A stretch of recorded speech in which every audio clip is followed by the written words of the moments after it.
Tout en pédalant énergiquement sur son vieux vélo hollandais, Yann Orion en appelait aux branches nues des grands platanes, ces témoins végétaux de l'instant charnière qu'il était en train de savourer. Il lançait des clins d'œil aux ramures décharnées et tordues au-dessus des avenues délavées par la pluie de février qui avait encore une fois, quelques heures auparavant, balayé la chaussée dans une bourrasque ébouriffante. Des rigoles coulaient en méandres irréguliers le long des caniveaux, et les vasques entre les pavés enfoncés du boulevard, le long de l'allée cyclable défoncée près des abribus, reflétaient dans leurs flaques le ciel de velours gris froissé. Yann Orion les franchissait, en écartant largement ses jambes longues et maigres, tranchant la masse d'eau de pluie en deux gerbes symétriques. Dans un envol de pigeons effarouchés, son vélo fendait les flaques, rails liquides sur le flanc allongé du boulevard.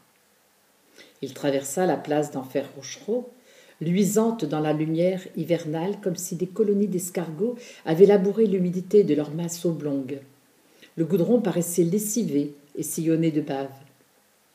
Cet après-midi parisien se laissait grignoter par la circulation des taxis, des Vespas, des tramways, des Vélib et des piétons encombrés de poussettes, de cartables ou de parapluies qui s'entrecroisaient en travers des artères dans un désordre échevelé de coups de frein et d'appels de phare. Yann Orion rentrait chez lui à une heure inhabituelle. Il négocia habilement le virage dans l'avenue du Général Leclerc, laissant la priorité à une kangou jaune de la Poste, qui débouchait à vive allure de la rue Monton-du-Vernet.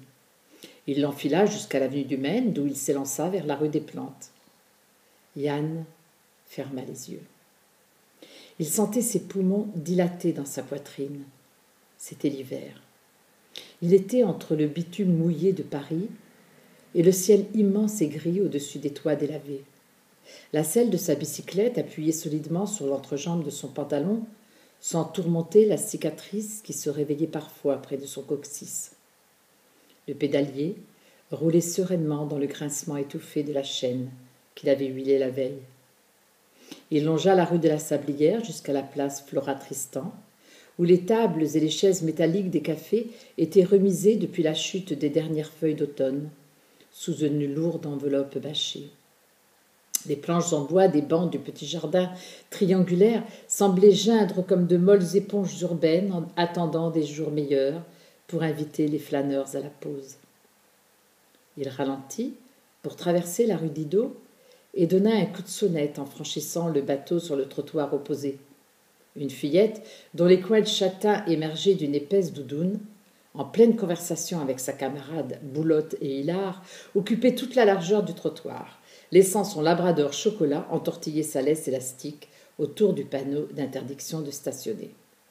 Le chien faillit renverser de son museau chahuteur le vélo que Yann Orion s'efforçait de remonter du caniveau vers la porche de son immeuble.